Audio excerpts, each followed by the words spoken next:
O despertador tocava sempre às 6h10, mas eu já estava acordada antes dele. Era como se meu corpo soubesse exatamente o que vinha pela frente. O mesmo café coado às pressas, o mesmo uniforme escolar dobrado sobre a cadeira, o mesmo bom dia abafado, vindo da boca de um marido que já não me enxergava. Nosso apartamento parecia de revista, piso de madeira clara, prateleiras com livros que ninguém mais abria, almofadas perfeitamente arrumadas no sofá.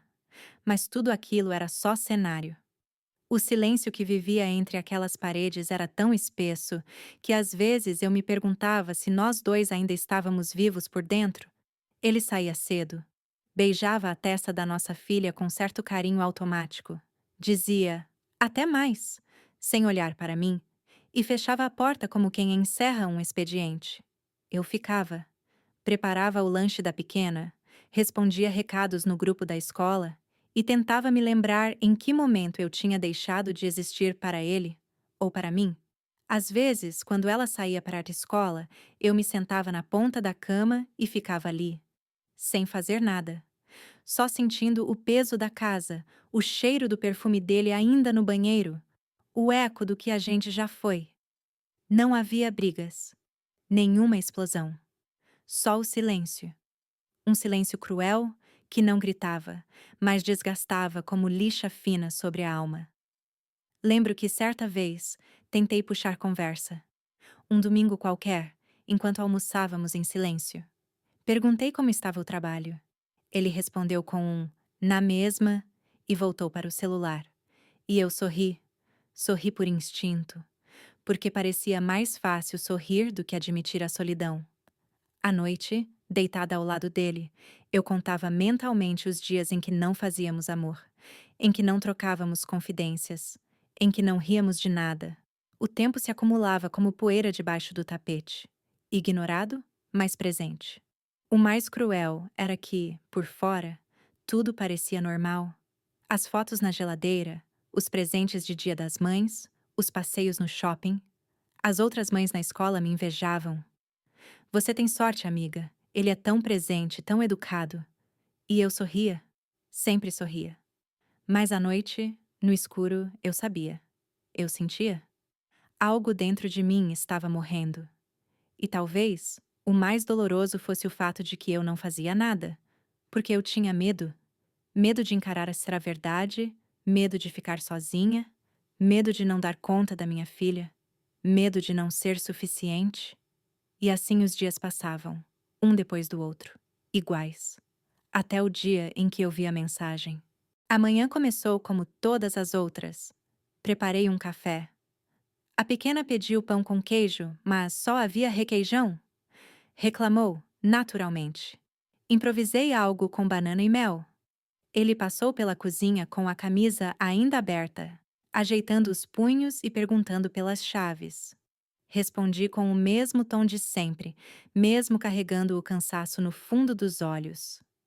Ele pegou a chave, murmurou um "valeu", sem sequer me olhar, e saiu, como sempre fazia. Se eu soubesse o que viria depois, talvez tivesse prestado mais atenção. Ou talvez não. Talvez tivesse feito tudo exatamente igual. Foi no final daquela tarde que tudo rachou. Eu estava recolhendo brinquedos espalhados pela sala quando o celular dele vibrou em cima do sofá. Estranhei. Ele era do tipo que não largava o aparelho nem para ir ao banheiro, mas por alguma razão, naquele dia, esqueceu. Na tela, apareceu um nome que eu não reconhecia. Amor da minha vida, dizia a notificação. Sabia de forma imediata que aquilo não era para mim. Nunca fora. Meu corpo congelou. Não metaforicamente, fisicamente. As mãos suavam, as pernas tremiam. Por um instante, perdi a noção do espaço. Pensei em não tocar, fingir que não vi. Mas algo em mim decidiu olhar. A tela estava desbloqueada. E o que vi foi um universo inteiro que não incluía minha existência. Mensagens, fotos, promessas, áudios, palavras doces que eu já não ouvia havia anos, emojis que nunca me pertenciam, um homem que eu não conhecia, ou talvez conhecesse e fingisse não ver. Fiquei parada, com o celular ainda na mão, cercada pelos brinquedos da nossa filha, e percebi que o mundo tinha desabado ali, sem barulho. Era o tipo de silêncio que só as ruínas conhecem. Quando ele voltou para casa, tudo estava como sempre. A janta pronta, a menina de banho tomado, um ambiente tranquilo, ou pelo menos funcional. Ele se aproximou e, com indiferença, depositou um beijo no topo da minha cabeça. Eu permaneci imóvel. Fui até o quarto, peguei o celular dele, voltei para a cozinha e deixei o aparelho sobre a mesa. Com calma, perguntei quem era a pessoa que ele chamava de amor da minha vida. Ele não demonstrou surpresa. Não tentou explicar. Olhou para mim com frieza e disse, sem hesitar, que se tratava de alguém que o fazia sentir-se vivo. Naquele instante, tudo em mim desabou. Não por raiva, mas por reconhecimento. Não era apenas ele que me traía, era a vida me negando. Era eu me deixando apagar. Nos dias que seguiram, o tempo deixou de existir da forma como eu conhecia. As horas passaram a ser apenas compromissos. O horário da escola da minha filha, a reunião no trabalho, a lista de compras, a louça acumulada. Nada tinha cor, nada tinha cheiro, nada tinha gosto. Eu fazia tudo o que era esperado. Preparava o café da manhã, ajudava com a lição de casa, respondia aos e-mails do trabalho com um bom dia forçado, pontuado por emojis para disfarçar a ausência de alma. Na frente das outras mães, no portão da escola, sorria. Sorria tanto que a mandíbula doía ao final da manhã. A velha máscara da mulher equilibrada se encaixava perfeitamente no meu rosto. Tão perfeitamente que eu mesma quase acreditava. Mas, por dentro, eu me desmanchava. Durante o banho, encostava a testa no azulejo frio e deixava a água escorrer, como se pudesse lavar a dor que grudava na pele. À noite, enquanto minha filha dormia, deitava no sofá da sala e encarava o teto. O silêncio da casa era tão intenso que eu podia ouvir o som do meu próprio coração, quebrado, mas ainda batendo. A comida começou a perder o sabor. Meu corpo, o calor, meu olhar, o brilho. Na primeira semana, tentei conversar com ele. Não sobre nós, não havia mais nós, mas sobre a logística. Ele respondeu como quem fecha contrato, formal, prático, emocionalmente ausente. Aceitei o acordo mudo da convivência funcional por causa da nossa filha. Ela, sim, era o que me mantinha de pé. Às vezes, ela me olhava com aqueles olhos grandes e perguntava por que o papai não vinha jantar. Eu sorria e dizia que ele estava ocupado. Ela aceitava. Mas eu via a dúvida escondida no fundinho do olhar. Certa noite, ela me perguntou se eu estava triste. Disse que meus abraços estavam frios. Abracei mais forte, mas não consegui responder. Comecei a escrever, sem intenção de mostrar a ninguém. Só escrevia. Num caderno antigo, com capa azul desbotada, anotava tudo. Lembranças, frustrações, perguntas que nunca foram feitas. Era como se cada palavra me ajudasse a não desaparecer por completo. Não chorei todos os dias. Houve dias em que não senti nada. E esses foram os piores. Viver sem dor é diferente de viver em paz. É viver vazia. E eu estava vazia, mas havia algo, pequeno, quase invisível, que resistia. Era um fio, uma linha tênue de esperança, uma voz sussurrando ao fundo. Você ainda está aqui. A dor não grita o tempo todo. Às vezes, ela sussurra. E nesses sussurros, há verdades que machucam mais do que qualquer explosão. Foi assim que os dias começaram a se transformar. Não houve reviravolta, nenhum acontecimento marcante, apenas o silêncio. Um silêncio diferente do anterior. Antes, ele doía por ser ausência. Agora era espaço. Comecei a notar o barulho do vento batendo na janela, o som do café sendo coado pela manhã, o som dos passos da minha filha correndo pelo corredor. Coisas que sempre estiveram ali, mas que eu deixara de perceber. Passei a acordar mais cedo. Não por insônia, mas por vontade. Algo em mim queria estar só, antes do mundo acordar, antes das exigências. Sentava à mesa da cozinha, com uma xícara entre as mãos, e apenas ficava. Olhava a luz tímida entrando pelas persianas. Observava as sombras dançando no chão. Era como se meu corpo estivesse reaprendendo a habitar o presente. Havia ainda uma dor latente. Claro. Mas também havia uma leveza que me desconcertava. Como se, de repente, eu não precisasse mais lutar. Só aceitar. Meu rosto ainda não sorria com naturalidade. Meu corpo ainda andava com cansaço. Mas minha alma começou a respirar de novo. Evitei os lugares de sempre. Não fui aos encontros com as amigas. Não respondi às mensagens de parentes curiosos. Não quis dar explicações. Não tinha vontade de justificar aquilo que nem eu sabia nomear. Mas comprei um vaso de flores e coloquei na mesa da sala. E naquele gesto tão simples, senti algo estranho. Prazer. Não durou muito, mas foi real. E bastou para que no dia seguinte eu comprasse outro, e depois outro. As flores passaram a ocupar um espaço que antes era só vazio, e cada cor, cada cheiro, cada pétala aberta era como um lembrete silencioso. Você ainda sente, ainda existe, ainda está viva. Não era um recomeço. Era apenas o começo do silêncio certo. Daquele que não sufoca, mas acolhe. Naquela manhã, não havia planos, não havia pressa, nem obrigações urgentes. Apenas o cansaço habitual e o silêncio de uma casa que aprendera a funcionar sem entusiasmo. Levantei mais cedo que o necessário. Tomei banho com água morna. Prendi o cabelo de qualquer jeito e coloquei uma blusa velha, de tecido macio, daquelas que abraçam sem apertar. Minha filha ainda dormia. A casa respirava lento. Abri a janela da sala e deixei o ar entrar. E, pela primeira vez em muito tempo, senti prazer em respirar. O ar era o mesmo de sempre. Mas dentro de mim, algo estava diferente.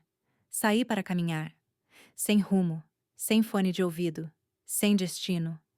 Andei pelo bairro, observei fachadas que já conhecia, mas com outros olhos. Passei por uma banca de jornal e parei. Não queria nada específico, apenas parei. Ao lado, havia um pequeno arranjo de flores, rosas misturadas com margaridas. Simples, nada de especial. Mas naquele momento, elas me pareceram vivas demais para serem ignoradas. O florista me olhou com gentileza. Perguntou se eu queria escolher. Respondi que sim e peguei as mais amarelas. Ele me disse que flores amarelas trazem alegria. Sorri. Um sorriso pequeno, mas verdadeiro. Paguei e continuei andando com o buquê nas mãos. As pessoas me olhavam e talvez pensassem que eu recebera um presente. Mas não. Eu havia comprado flores para mim. Cheguei em casa e as coloquei num vaso de vidro, no centro da mesa.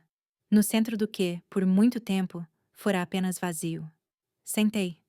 Fiquei olhando para elas. Não chorei. Não sorri. Apenas fiquei.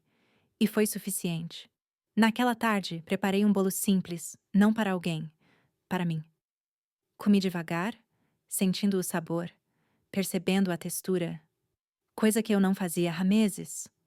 Comecei, aos poucos, a cuidar da casa com outro ritmo. Não por obrigação, mas por presença. Organizei gavetas, lavei os lençóis, deixei o sol entrar nos cômodos. Me olhei no espelho com mais atenção. Meu rosto ainda trazia sinais do que fui. Mas também algo novo. Uma quietude firme, como se, aos poucos, eu estivesse voltando para casa. A casa dentro de mim. Flores para mim. Bolo para mim. Silêncio para mim. Ninguém via. Mas dentro de mim, algo estava florescendo. Vi o cartaz enquanto esperava minha filha sair da aula de reforço. Estava colado de forma torta no vidro do Centro Cultural do bairro. Oficina de cerâmica para iniciantes, toda quarta, às 18 horas. Era uma folha comum, impressa em preto e branco, com uma pequena foto de mãos moldando barro. Simples, discreta, quase invisível. Mas por algum motivo aquilo me prendeu. Não era por amor à cerâmica. Eu nunca havia feito nada parecido. Era por sede de fazer algo com as mãos. Algo que sujasse. Que não precisasse ser limpo, nem bonito. Que apenas fosse.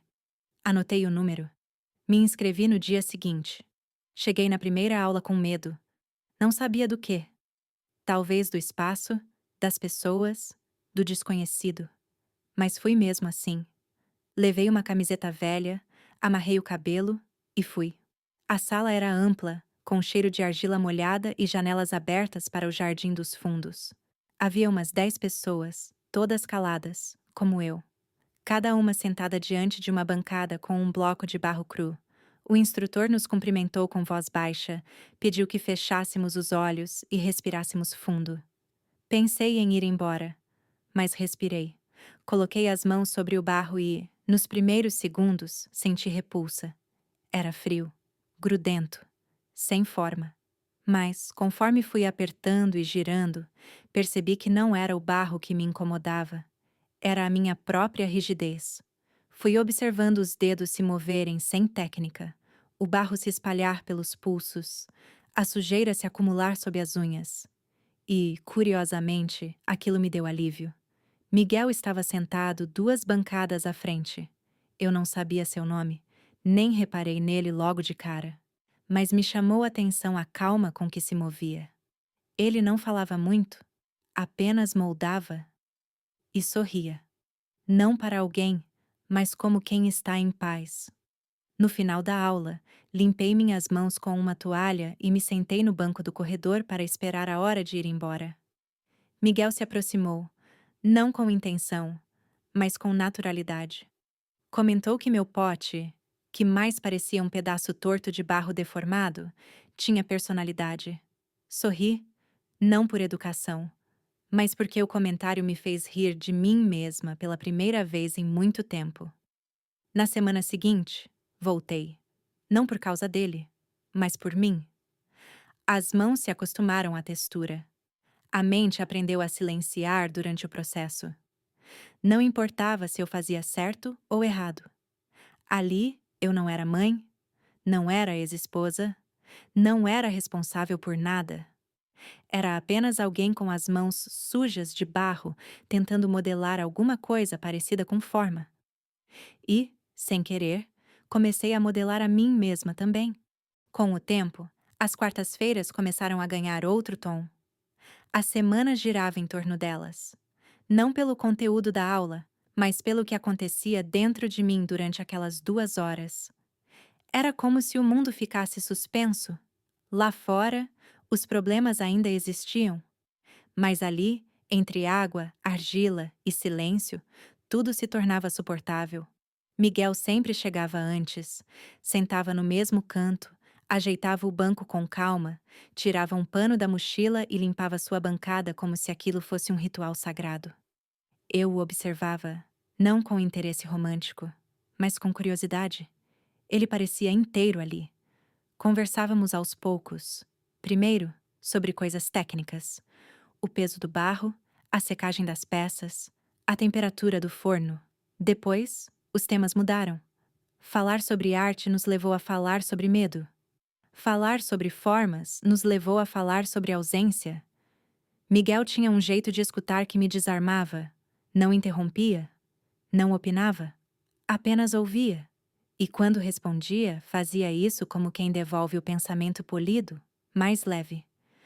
Uma noite, ao final da aula, saímos juntos até o ponto de ônibus. Eu ia a pé. Ele também. Caminhamos lado a lado, em silêncio. No caminho, ele contou que havia sido casado. Disse que o fim foi calmo, mas dolorido. Sem traição. Mas com silêncio. Aquele mesmo que eu conhecia tão bem. Contou que, por muito tempo, tentou preencher o vazio com trabalho. Com listas. Com controle. E que só quando sentou pela primeira vez diante de um bloco de barro, entendeu que precisava se deixar bagunçar. As palavras dele me atravessaram, porque eram parecidas com as minhas, mas ditas com mais clareza. Falei pouco naquela noite, mas quando nos despedimos, me dei conta de que não sentia culpa por ter falado o que falei. Não precisei me explicar. E pela primeira vez, senti que havia alguém que me via, mesmo sem saber tudo sobre mim. Voltei para casa com os dedos ainda sujos de argila e com a estranha sensação de ter sido ouvida por alguém que não queria me consertar. Miguel não era um capítulo novo. Era só uma presença, uma pausa entre o passado e o que viria depois. E isso, naquele momento, já era muito. Enquanto tudo desmoronava por dentro, eu tentava manter o lado de fora em pé. A rotina da minha filha era o último fio que eu segurava com firmeza. Era como se, mantendo os horários, as tarefas, as pequenas estruturas, eu pudesse evitar que o resto ruísse de vez. Ela acordava sorrindo. Sempre foi assim. Mesmo nos dias nublados, mesmo nas segundas-feiras, ela abria os olhos com brilho. E isso me dava culpa, porque o meu sorriso era emprestado, porque eu a abraçava com os braços inteiros, mas o coração partido. Durante semanas, me esforcei para ser previsível. O mesmo lanche na mochila, o mesmo bilhete carinhoso escondido no estojo, a mesma história lida à noite, mesmo que minha voz falhasse no meio da frase. Ela não perguntava muito, mas olhava demais. Seus olhos grandes me examinavam em silêncio. E de vez em quando, ela dizia coisas simples que me atravessavam. Hoje seu abraço tá meio triste, mamãe. Você esqueceu de sorrir de novo? Certa vez, enquanto penteava seus cabelos, ela disse que preferia quando eu ria alto. E que sentia saudade disso, mesmo sem saber por quê. Naquele dia fui até o banheiro, fechei a porta e chorei encostada na pia. Mas não era o choro de antes. Era o choro de alguém que sabia que precisava voltar. Não por obrigação, mas por amor. Minha filha não sabia dos detalhes. Nunca soube, mas sentia tudo. E sem saber, ela me devolvia pedaços de mim com seus gestos simples. Quando corria até mim com um desenho dizendo que me amava com todas as cores. Quando pedia para dançarmos na sala com a música alta. Quando segurava meu rosto com as duas mãos e dizia: Você é a mamãe mais bonita do mundo, mesmo de pijama. Percebi aos poucos que eu era o espelho dela, mas ela também era o meu, e que, se eu queria que ela crescesse aprendendo a se amar, a se respeitar, a não aceitar menos do que merece, eu precisava mostrar isso com a minha vida, não com palavras. Passei a fazer coisas pequenas com mais presença. Brincar no chão, mesmo cansada. Fazer panquecas no domingo, mesmo que só tivesse ovo e farinha. Deixar que ela me visse feliz, mesmo que ainda não fosse todo dia. Não foi uma virada mágica, mas foi o começo de uma reconexão real. Com ela. E por extensão, comigo. Ela era minha filha, mas também era meu espelho. E, talvez, meu maior motivo para seguir. Durante muito tempo, eu evitava os espelhos. Passava por eles sem encarar. Ou, quando precisava, olhava apenas de relance, o suficiente para conferir se havia algo fora do lugar, mas nunca o suficiente para me ver de verdade. Era como se minha imagem me envergonhasse, como se eu não quisesse encontrar no reflexo a mulher que havia deixado de ser, ou pior, a mulher que eu nunca havia conhecido. Mas aos poucos isso começou a mudar. Não houve um momento específico. Não foi depois de um elogio, nem de um dia bom. Foi devagar. Num gesto aqui, num detalhe ali. No banho, passei a lavar meus cabelos com mais cuidado. Não por vaidade, mas por carinho. Voltei a usar aquele hidratante que eu gostava, que estava esquecido no fundo da gaveta. Escolhi roupas que me abraçavam, que me davam conforto. Não para os outros, para mim. E então, numa manhã qualquer, parei diante do espelho e fiquei. Fiquei mesmo. Sem pressa. Sem filtro. Sem maquiagem. Olhei meu rosto com atenção. As olheiras ainda estavam ali. As marcas também. Mas havia algo novo nos olhos. um tipo de firmeza que eu não via há tempos. Vi as rugas ao redor da boca como testemunhas de tantos sorrisos e de tantas vezes em que precisei calar. Vi os ombros mais curvados, talvez pelo peso do que carreguei, mas ainda assim de pé. Vi a pele mais opaca, mais viva. Vi, enfim, uma mulher. Não uma sobrevivente, não uma vítima. Uma mulher inteira, cheia de falhas, de dúvidas, de cicatrizes, mas inteira. Naquele dia, escrevi no meu caderno. Pela primeira vez, me olhei sem julgamento e vi alguém que eu respeitaria, mesmo que não fosse eu. Foi nesse tempo que comecei a sair mais, a andar pela rua com passos mais leves, a levantar os olhos nos cafés, a prestar atenção nos detalhes do mundo, não para encontrar alguém, mas para lembrar que o mundo ainda estava aqui, e eu também.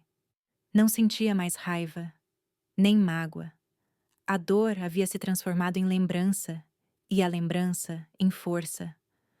Voltar ao espelho não foi sobre beleza, foi sobre identidade, sobre dizer, sem precisar falar, essa sou eu, e não me abandono mais. Quando Miguel começou a fazer parte dos meus dias, eu ainda não sabia se havia espaço para mais alguém dentro de mim. Eu tinha reconstruído tantos pedaços, remendado tantas partes, aprendido a viver sozinha de forma tão plena, que a ideia de dividir de novo parecia distante, quase arriscada. Mas ele nunca chegou invadindo. Chegou ficando. Primeiro nas conversas que continuavam depois das aulas, depois nas mensagens sobre filmes antigos, cafés novos, plantas que davam errado. Mais tarde, nos encontros despretensiosos, onde a presença dele me fazia esquecer de medir as palavras. Nunca houve promessas, nem urgência, nem planos falados em voz alta. Só houve espaço, e um respeito silencioso pelas cicatrizes que cada um carregava. Miguel não me olhava como quem esperava a perfeição, me olhava como quem reconhecia o que está de pé depois da tempestade. Me fazia perguntas com calma, escutava com paciência. Não interpretava meus silêncios como rejeição, apenas como pausa. E isso foi libertador. Eu não me apaixonei como antes. Não houve fogo de artifício, nem borboletas no estômago. Houve paz. Houve aquele tipo de amor que chega devagar, que senta no canto da sala e espera você terminar o que estava fazendo antes de notar que ele está ali. Um dia, estávamos andando no parque com minha filha. Ele segurava a mochila dela com a naturalidade de quem não precisava provar nada. Ela corria na frente, rindo alto. E eu, observando os dois, percebi que não sentia medo. Não medo de ser abandonada. Não medo de ser enganada. Mas principalmente, não medo de ser eu mesma. Naquele momento, entendi que amar de novo não era trair a dor passada. Era honrar o caminho que ela me fez percorrer. Porque, sem ela, eu não estaria ali. Inteira, presente, livre. Miguel não me completou. Eu já estava completa. Mas ele me lembrou que também é possível caminhar ao lado. E isso foi mais do que suficiente. Essa não é uma história sobre um novo amor. É uma história sobre um novo jeito de amar. Sem urgência, sem fantasia, sem medo. Um amor com espaço, com silêncio, com verdade e, principalmente, com escolha. Nenhuma queda é o fim. Às vezes, é só o chão onde você aprende a se levantar diferente.